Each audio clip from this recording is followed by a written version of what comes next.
Thanks everybody for coming to the EECS Colloquium. It is my pleasure to introduce Afonso Bandeera from Princeton University.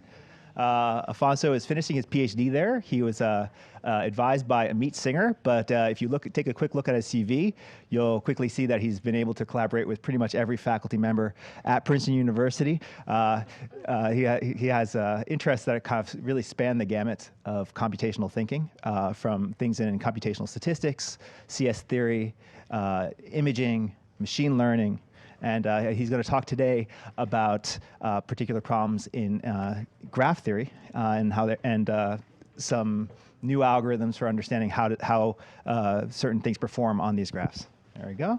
And with that, Afonso. All right. Thanks so much, Ben, for the nice introduction. Okay, thanks so much for the invitation. It's a pleasure to be here. Please, if anything is not clear, don't hesitate asking questions. I hope everything is clear, but if it's not. And so I'm going to be talking about a certain type of inverse problems on graphs, and in particular, a certain algorithmic approach to it, and how effective this algorithmic approach is. But let me sort of start by motivating everything with an example. Okay, let's say you're given a data set that looks like this. Okay, so you have all these images. They are of someone. They are clearly rotated with some rotation. And you have enough redundancy, you should be able to denoise this. But you can't just average all of them, otherwise you'll get complete garbage. So the question is, how do you denoise this? And so the first step is you need to align all the images. Okay? And the approach we're going to take to aligning these images is we're going to make pairs. Okay, so we're going to look at certain pairs, so we connect them if we compare them, and we're going to compare the two images and get some information about the relative rotation. Right? Maybe on this pair, you see that this image is rotated a certain number of degrees in comparison with this one. Okay, so you get this relative pairwise information. Okay, and now you're seeing that a graph is starting to show up. So I think of everything in a graph, and each edge gives me some type of measurement. So now that I have all these pairwise measurements, I can use it to actually find the rotation of each one of the images. Okay, and so say that I align all of them.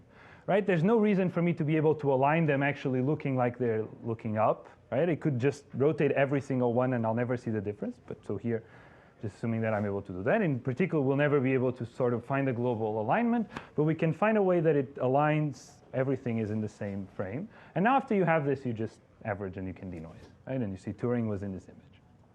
Okay, and so we're going to be motivated by problems of this type.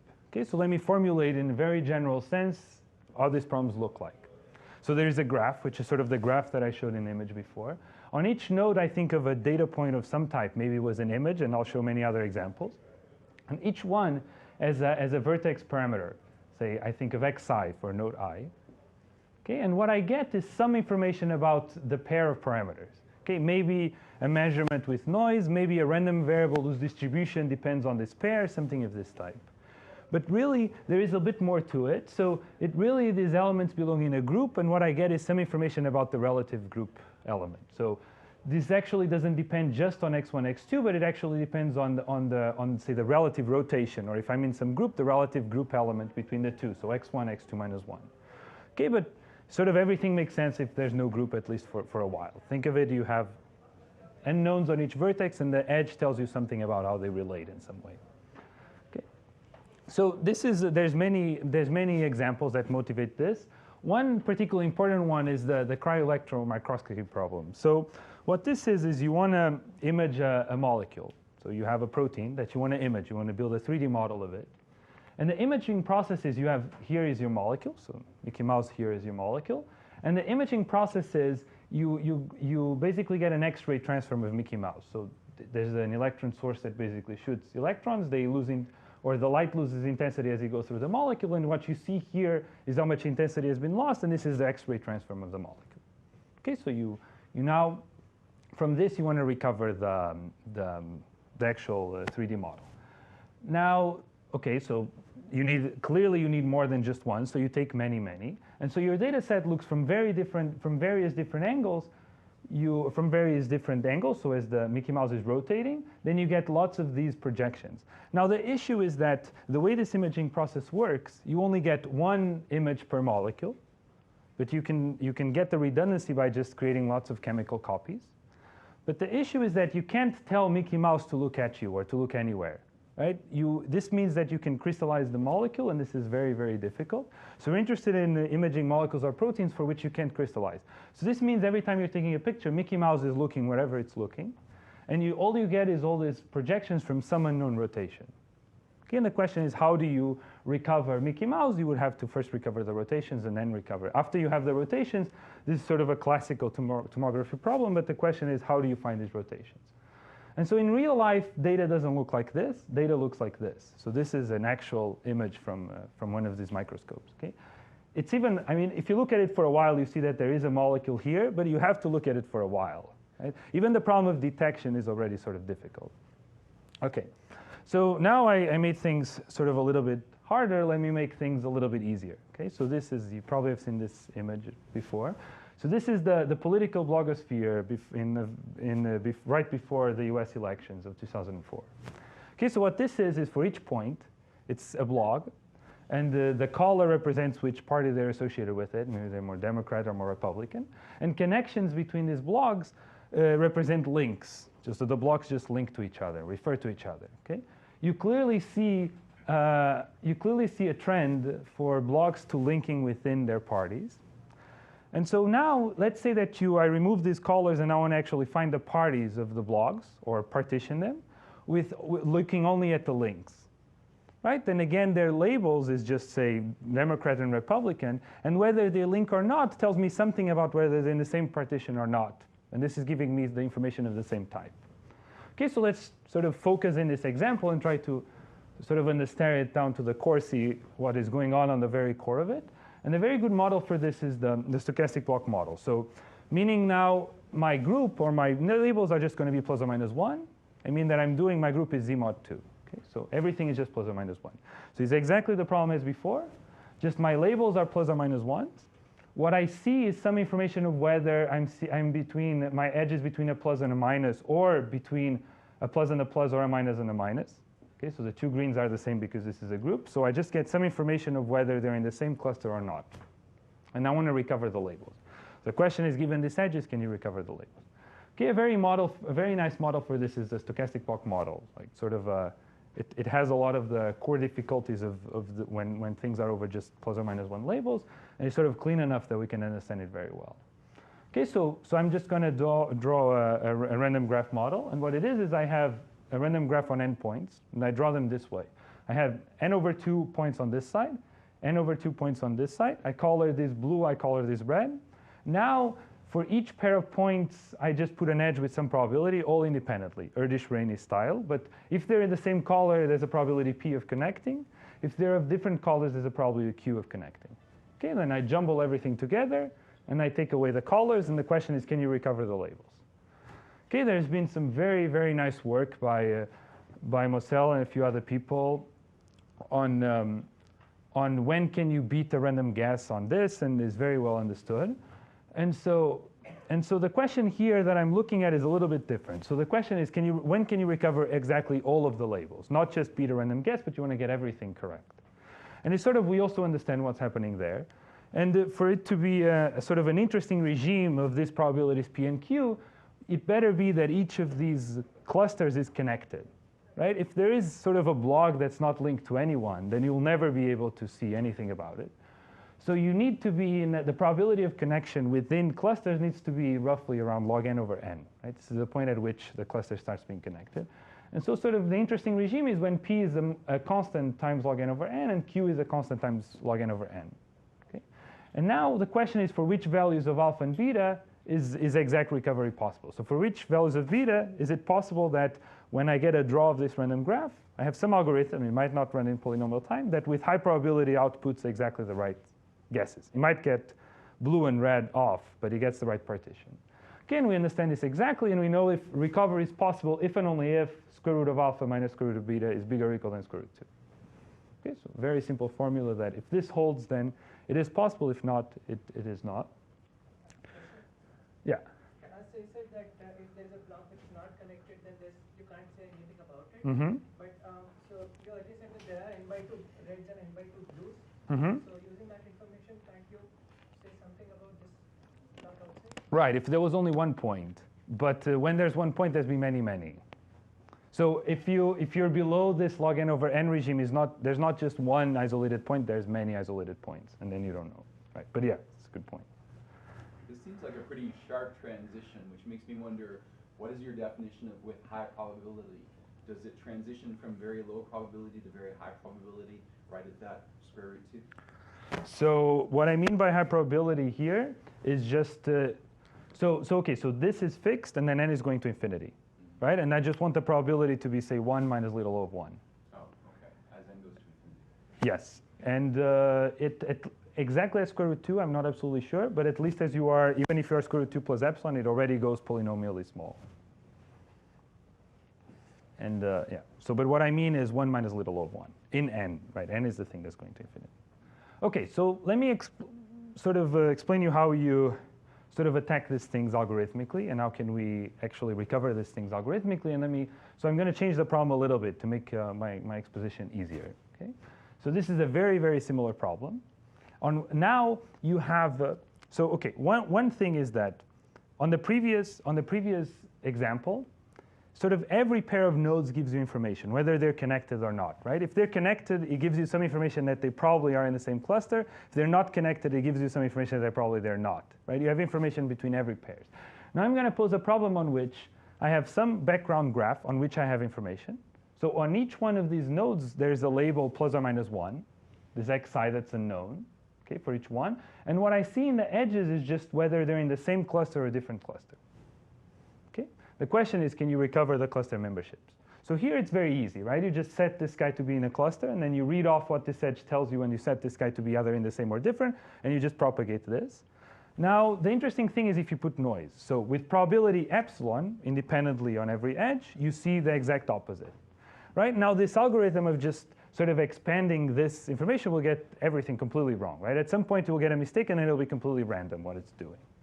Okay, and so the question is, when can you actually solve this problem, right? It's a problem of a very similar field to the other one, and in this case, we also understand. So for certain values of epsilon, depending on how big the background graph is, we know exactly when we can solve this, right? And so it doesn't matter exactly what the formula looks like, but I just want to point out that we know when this can be done, because I'm going to explain what algorithms can do, and it'll be interesting to compare with his lower bounds. Okay? So the question is, how would you solve this problem, for example? So because we want to get every single node right, the right thing to do, yeah, go for it. There's a little what below is what epsilon? Yeah, so here it's epsilon is going to a half. So here we're actually interested in the regime on which most vertices are wrong. Most edges, or almost every edge, looks random, right? So if epsilon is a half, then then every edge is just random, right? You get absolutely no information. And I'm interested in the regime on which epsilon is going to a half. And that's what I mean by the little o. It's on epsilon going to a half. But for the algorithmic point of view, that's sort of not that important. OK, so how would you solve this? So you want to the objective is to get every single label correct. The best algorithm for this is the maximum likelihood. OK, so what would maximum likelihood do? You would just try to find the labels that agree the most with the edges, right? So we would just minimize over all possible labels the number of edges that it gets wrong, right? Which is essentially this, right? Sum over edges of just, this will actually be 4 if it gets wrong, or 0 if it gets right, but it's just times a factor of 4. But you're just minimizing the number of edges that your assignment gets incorrect. Okay, so now because this because this is data, the square of it is fixed. Because these are plus or minus 1, the square of them are fixed too. So minimizing this is the same as maximizing the cross term. So really what we're trying to solve is this problem, right? And this is known to be NP-hard. It, for example, contains max cut if Y is a certain matrix. Okay, so this is hard, and we're going to try and come up with heuristics to solve it with guarantees. But before I do that, I sort of want to put a thought in your head, which is that if you were able to, if you knew the label of every single node except one. So let's say that you know the label of every one of these black nodes, you just don't know of the yellow node. Okay, then the problem would be very easy, right? Because then sort of this quadratic problem becomes linear. It's very clear to see what you set yellow to. You basically just take a voting, right? Essentially, this is the voting. You just sum over what all your neighbors tell you to be, and you just take the sign, right? It's plus or minus 1. Okay, so the thing that I want to make clear is that if you were able to know everything except one, the problem would be very, very easy. Okay? So now the way that we're going to approach this problem is via the sort of the now classical semi-definite programming lifting trick. So if you've never seen it, it's a really cool trick. So okay, so we want to maximize something that looks like this, right? Now so really what we're doing is maximizing x transpose yx, where x is just a vector with plus or minus 1. Right? This is a real number we can make it's equal to its trace. Once you have the tracing, you can do cyclic permutations inside. So you send x transpose to the other side. And now this becomes linear in the variable xx transpose, right? So if you call big X xx transpose, this is just linear in that variable. And now you just have to make sure that big X is really of this form, right? If it is rank 1 and positive semi-definite, it needs to be of this form. The only thing that you need to make sure now is that little x has plus or minus 1 in the entries. But this is the same as asking that xi square, little xi square is 1, and this is just encoded in the diagonal of the outer product of x, right? So this formulation is exactly equivalent to this one, so just as hard. If anything, I only made things worse because I increased my search space was before a vector of n dimensions, now it's a matrix of n by n, but it's just as hard. And the trick now is that you remove the rank constraint, and it becomes something that you can solve in polynomial time. Right? It becomes a 7FA program, and this is how the typical feasible set looks like. Okay? And now the question is, okay, so I'm solving now a different problem. Right? So whenever I solve this problem, there's no reason for it to be a solution of the original problem. Right? And in particular, oftentimes you need some form of rounding or projection step to go back to solutions that are feasible in the original problem. And there's a lot of understanding on how well these things perform on worst case, but often this type of guarantees is pessimistic. And in practice, things work much, much better. But one thing that is very important, I think, is the fact that if you solve this problem, and by whatever reason, the rank constraint is satisfied, okay, and this you can check, then you are absolutely sure that you solved the original problem, right? Because all you did is remove the constraint. If it's satisfied by whatever reason it is, you're absolutely sure that it is optimal, right? And this is very important because it emits a certificate for you that you found the right thing. Okay, so now I'm going to explain why, like I'm going to understand how this is working and why it's working, and so I'm going to change the model to make it even simpler, but it's essentially exactly the same. And simply now my background graph is complete, so I see information on every edge, and the information I see is just a product plus the Gaussian noise. Okay? Sort of doesn't make any sense to see Gaussian noise because everything is in plus or minus 1, but it's sort of just to make my explanation that much easier, and it sort of contains most of the difficulties. Okay? So this is my observation model. Yij is just xi times xj plus sigma yij. Okay? So now let's do a simple test. Let's say that given this model for my observations, I can run this STP, I can run it fast, and I ask when is the solution of the STP exactly what I would like to recover, exactly my labels x. Okay, so when is the solution of the STP big X, which is xx transpose. Right, and you run this experiment, and this is what you see.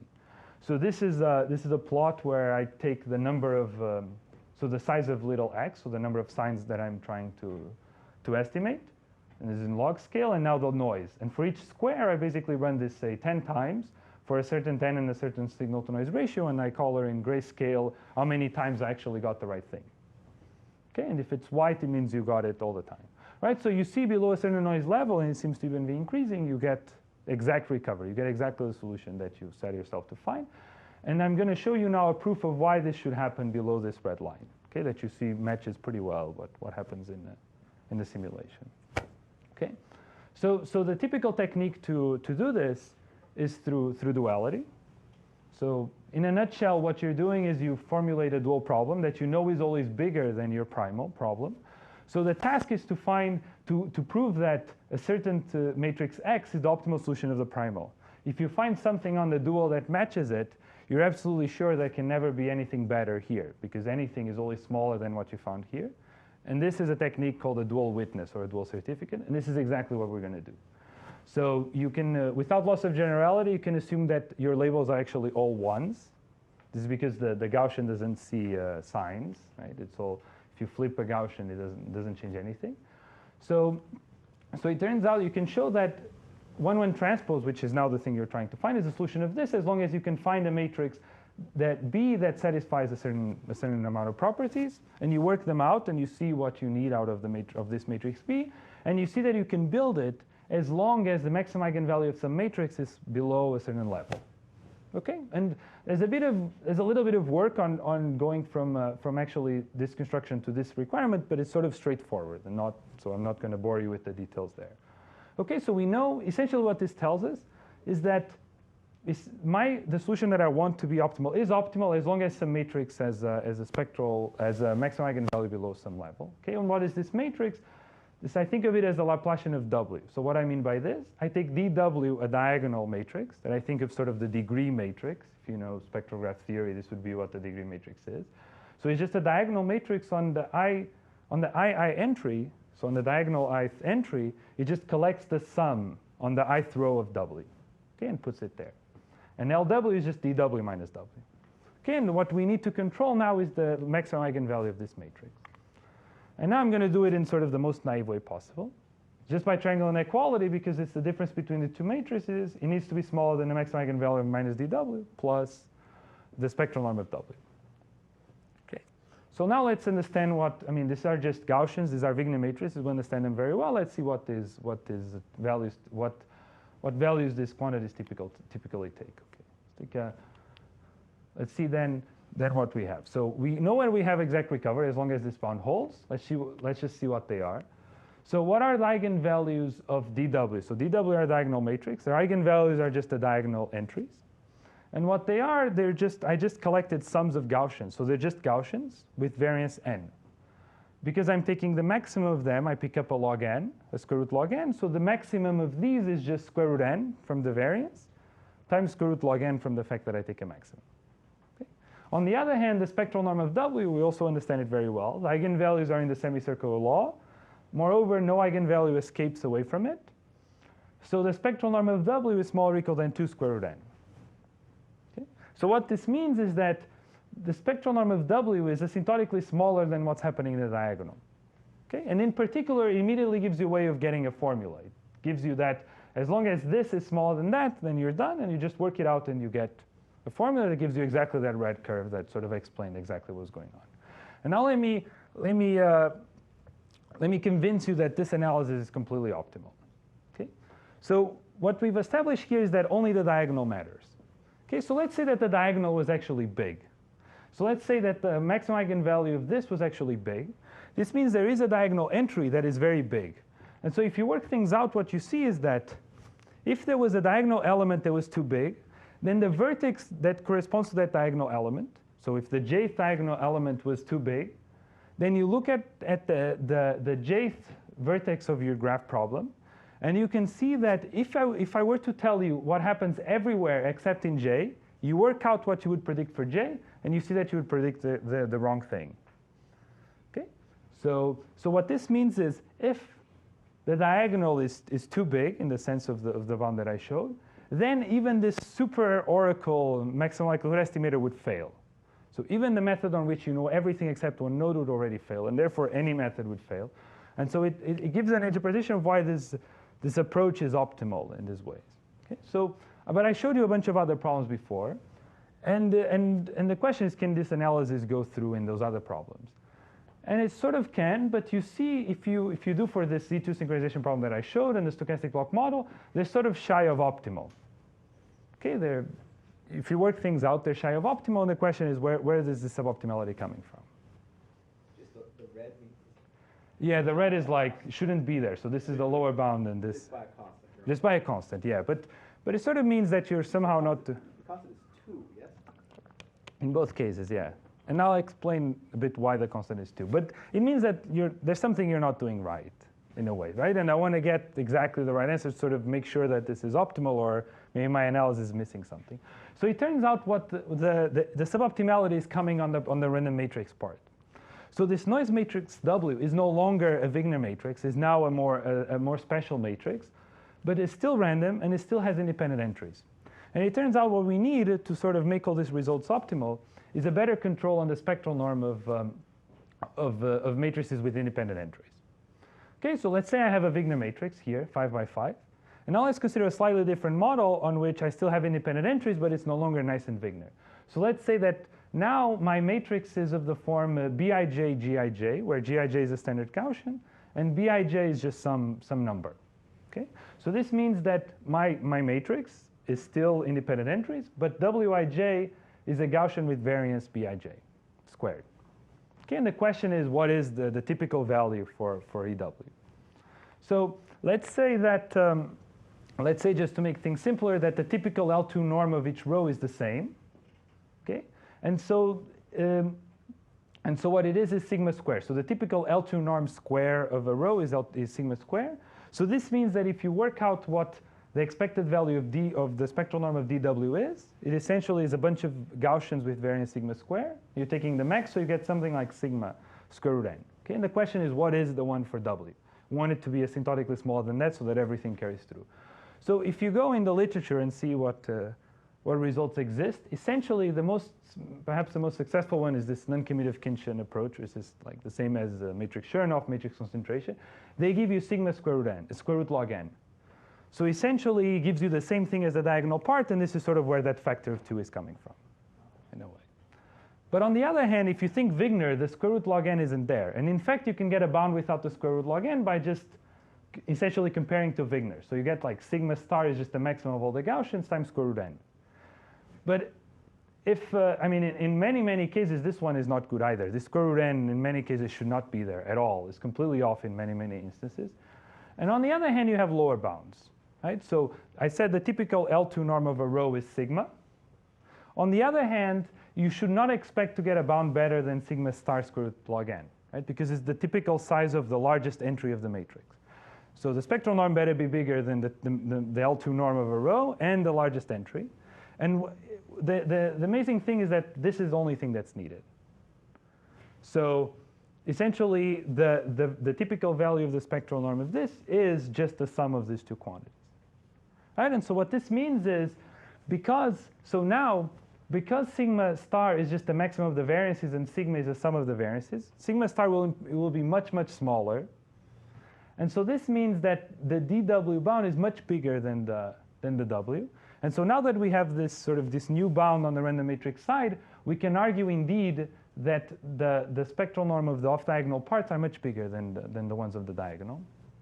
And you can make this a very general statement over very general matrices with independent entries. And in particular, what this says, this immediately gives optimality of all these algorithms.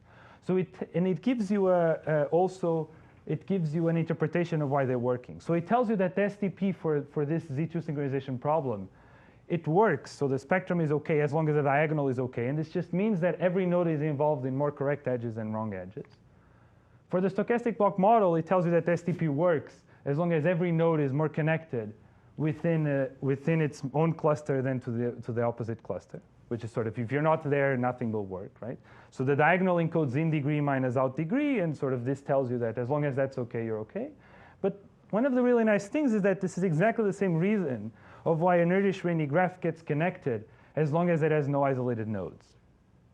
Okay, so isolated nodes is something that shows up on the degree of Laplacian. Connectedness is something that shows up on the spectrum, and you can get the proof of this in a line from this result. Exactly with sort of this interpretation I explained. Right? You need to sort of subtract expectations, look at calculations, and so on, but in a line or two, you can prove this. And it's sort of the exact same interpretation. OK, so let me go a little bit to more complicated groups. OK, and so I have 15 minutes. Maybe I'll do this first part a little bit faster, and then I'll take a bit longer in applications. OK, so let's say that I go back to this example of rotating of aligning Turing. OK, so how would I model this? And so the way I could model this is for every image of Turing, there is a complex number of unit norm, okay, which just represents the rotation of Turing. And now I'm going to do a completely unreasonable model for the noise, just so that I can explain the difference between how more complicated groups look like versus Z2. Okay, so my noise model here, which is again completely ridiculous from the practical point of view, but it sort of shows what I want to show, is just that what I get in Yij is the relative rotation, so xi times xj conjugate plus Gaussian noise. Okay, And in particular, every edge is independent, which does not happen in the example that I showed. But let's stay with this model for a little while. So this looks exactly like what I was doing over the reals. And indeed, the MLE looks exactly the same thing, just now the variables are unit norm complex numbers. And this is what's called a logarithmic problem over C here. And I can still come up with an STP relaxation.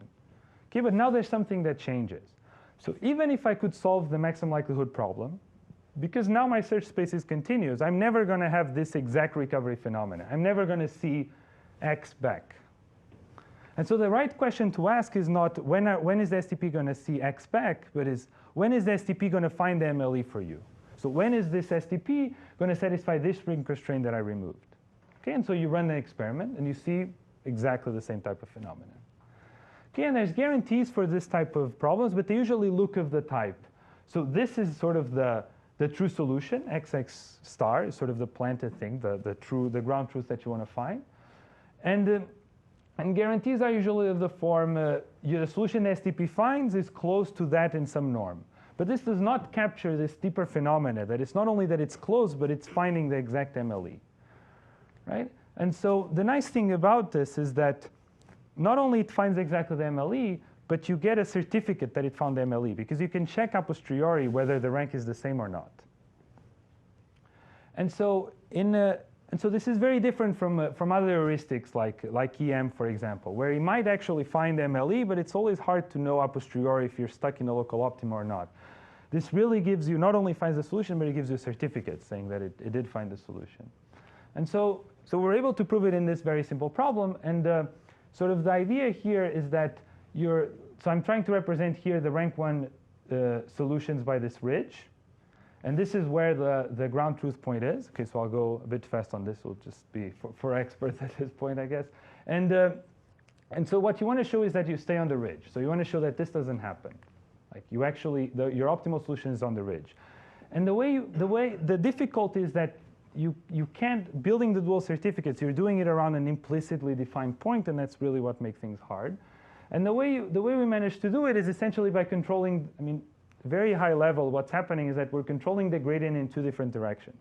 The gradient in the direction of the ridge can't improve because otherwise this was not the optimal solution of the hard problem.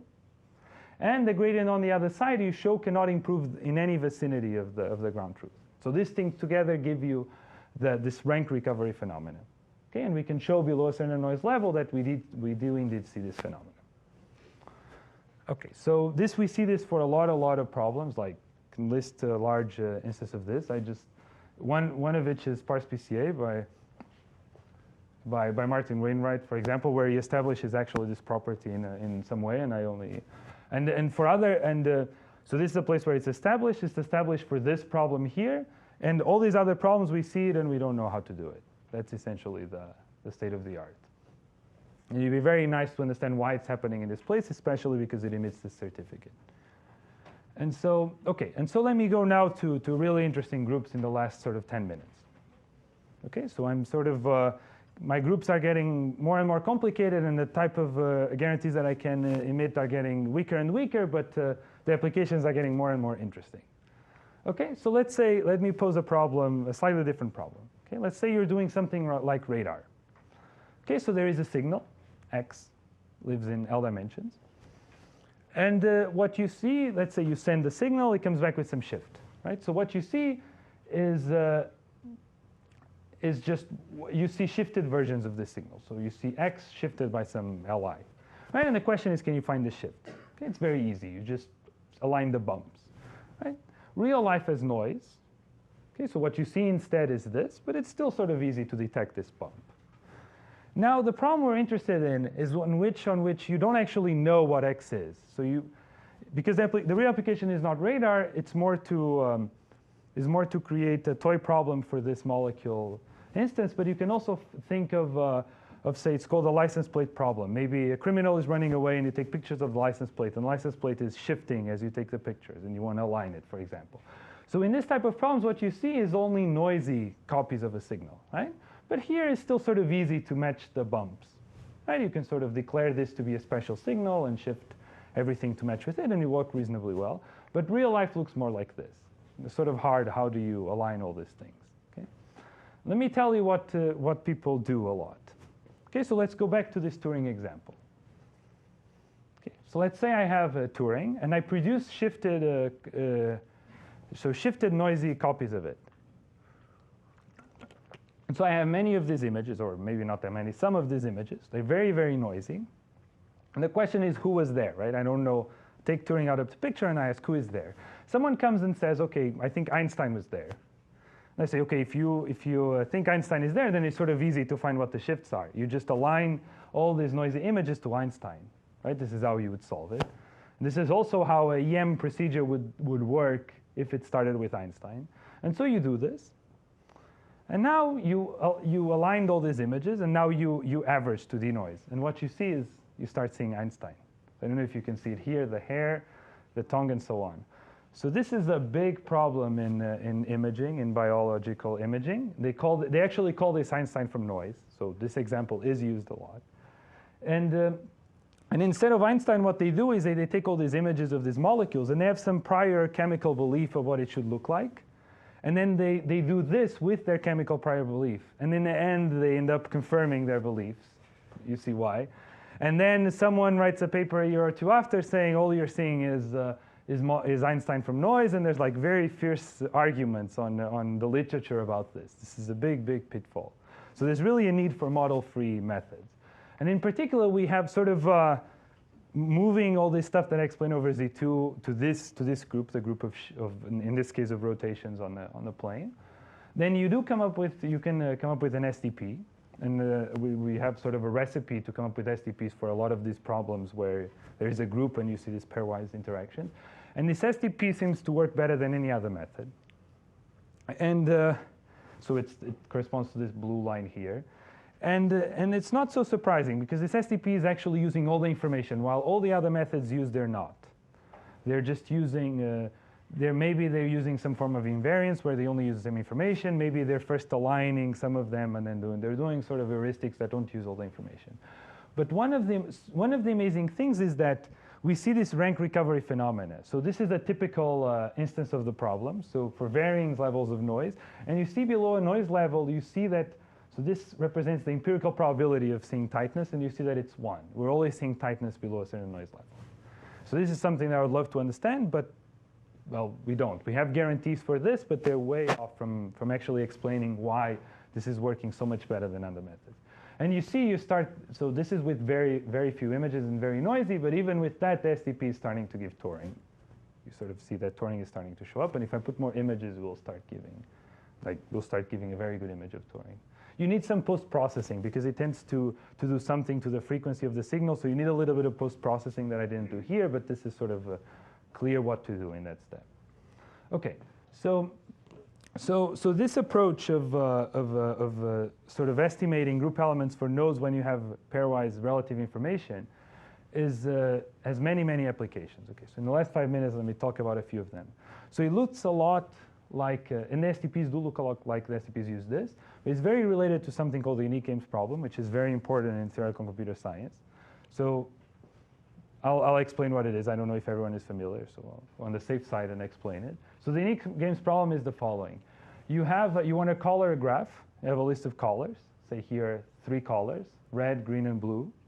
And you want to color the vertices so that they agree the most with the edges. So if you color blue here, the edge tells you that you need to color red there, and so on. And it's very easy to see whether a graph is colorable or not, agrees with all the edges or not. But what is hard is the objective here is to find the coloring that agrees with most edges as possible. Okay, and this feels very hard, and it is NP hard. But the amazing conjecture is that this, if I promise to give you a graph on which the graph is very good in the sense that there is a coloring that satisfies, say, 99% of the edges, or I'm giving you a graph that's so bad that there's no coloring that satisfies even 1% of the edges, then distinguishing between these two worlds is still NP hard. And if you believe in this conjecture, you can prove a lot of really nice results in theoretical computer science. And so this is very close to an instance of the type of problems that I described, where the group is a permutation group, right? This is a permutation of the colors that you're getting on the edges. And indeed, the STP that you would get by using the recipe that we have matches exactly this STP of Moses and the Makarishev brothers, which is the best known, the method that gives the best known approximation for this problem. Okay? And so let me give you another example. So another example is this, this matching problem in computer graphics. So people like to do this in computer graphics. Maybe they have two animals. They like to be able to detect how the right paw, say, of the tiger corresponds to the right paw of the cat, and so on. So they're doing a matching between these points. Right? So they have very good algorithms to do this. But they do fail sometimes. And they actually don't do it just on a cat and a tiger. They have maybe a cat, a tiger, an elephant, a lion, a dog, and so on. And they do it between every pairs.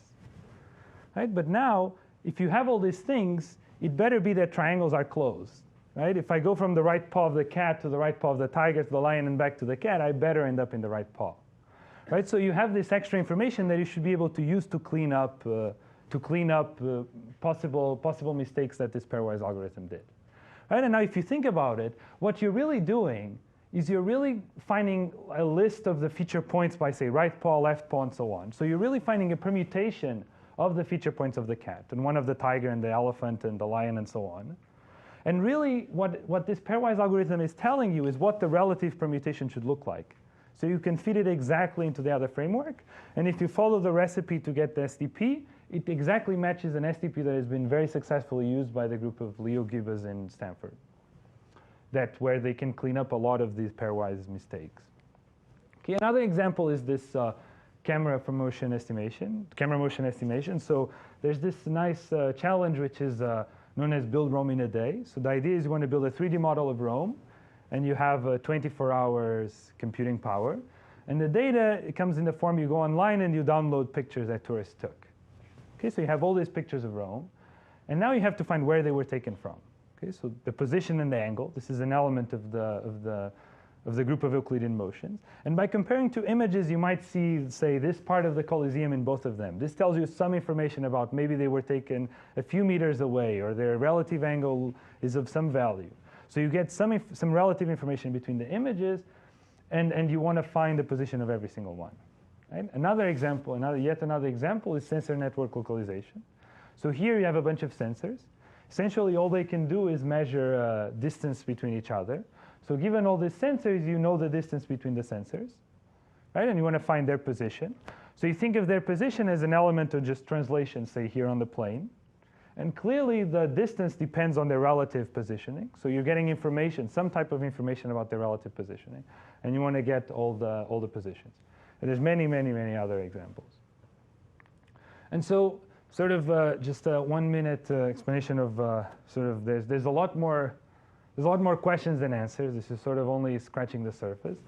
And in particular, this rank recovery phenomena, this phenomena of being able to of these semi-definite programs, it seems to happen a lot. A lot of these semi-definite programs for these types of problems, we see it a lot in practice, where they actually give you the right solution, they give you the right rank, so they give you the right solution and the certificate, and understanding why that's happening in a unified way, not just in a sort of a silly example where, I mean, it sort of helped us understand a lot of what's going on, but we're very far from having an unifying principle of why this is happening.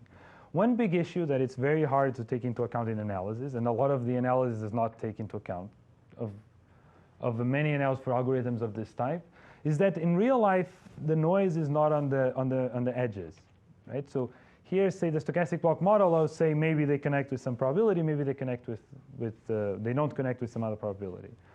But really, the noise is on the vertices, right? I take an image and it becomes noisy, or I measure the signal, it came noisy. I took a projection of this on cryo-EM and it comes with noise.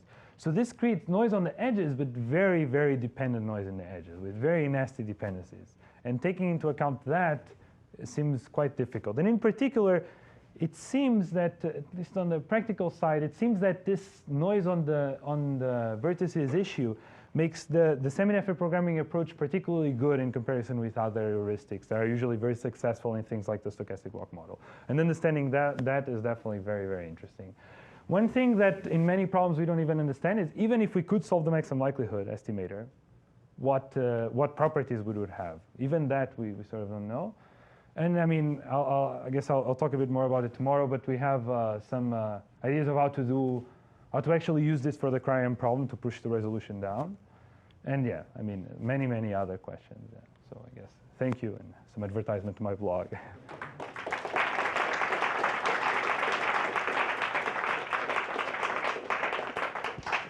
Okay, I was right on time. Oh, very good. Yeah, very punctual. We have some time for some questions. Jiten? So do you actually have reconstructions for the cryo-EM problem using the STP approach? You didn't show any in your talk. Okay, so there's I mean, then the Turing example is 2D, and obviously we need SO3. right, and things get quite a bit harder, yeah. So it can be done if you take your if the information you get is just of the type. So for example, think of the Turing example. I can just between every images, I can just say what is the relative rotation that better explains the images. Okay, so maybe I can go. Let me show with the. Okay, so let's say I'm in this example, right? For each edge, I can just give you the relative rotation that gets the best correlation between the images. And this is the information on the edges, and then you try to find the vertices. So you are assuming that this will be given to you. Or I just run an algorithm that compares the two and just finds all correlations, like checks all correlations and see on which relative rotation I find the best correlation. Okay, so between each two images, I get a rotation. And now, from this information alone, I want to find the vertices. So something very analogous to that we can do in cryo-EM, and it works reasonably well, but it doesn't go all the way to the resolution that we want. The more sophisticated thing to do here is not save the best one and just compare with. I mean, but in that you'll be doing rotations in 2D, but the molecules are in 3D, right? So Yeah, the 2D rotation isn't right. Yeah, so I mean, all of this starts. So the STP looks different. All of these start being 3x3 matrices and rotation matrices and so on. But that's sort of technical, and everything goes through okay. Okay, but there is a point. I mean so the more sophisticated thing to do is to actually keep track of every single score of every single possible relative rotation. Okay, and this is actually what we do in this semi-definite program. So we keep track of every single score of every single rotation. And this is what we want to do in cryo-EM to really drive the resolution, to really get much better resolution. The issue is that when you're doing that, the STPs get very big, very quickly. And we're making very good progress on exploiting structure to decrease their size and to make everything faster, but we're still not in a position where we can actually run it for meaningful data sets. So hopefully soon, but for now, the other sort of approach works, and it works reasonably well. This approach where we keep every score is potentially working much better, but it's not. We still can't run it in interesting data sets. So there is a recent paper that showed the STP for sparse PCA doesn't work unless in some very special cases or have a lot of samples. So can you comment on why STP works in, for example, SBM, but not in sparse PCA type of problems? Some intuitions? It's a great question. I mean, somehow the STP doesn't work in sparse PCA, but because planted click is hard in a way, right? So finding like small structures in the middle of everything seems to be very hard even in the average case. While these problems, well, maybe not this one, I'm not so sure, but on the stochastic block model is sort of much easier, right? There's no computational gap whatsoever. And so, I mean, why, I'm not sure, but it's sort of the STP is just translating what you know from other methods too. And then for some reason, finding like small structures in a lot of things is just intrinsically harder. Yeah, but they also prove that STP usually never spits out the rank-wise solution. It does at some point. So, I mean, if you're, right. Which sort of, I think, matches the time at which you can say something, more or less. I mean, sparse PCA, I know very little about it, but I know. Other questions?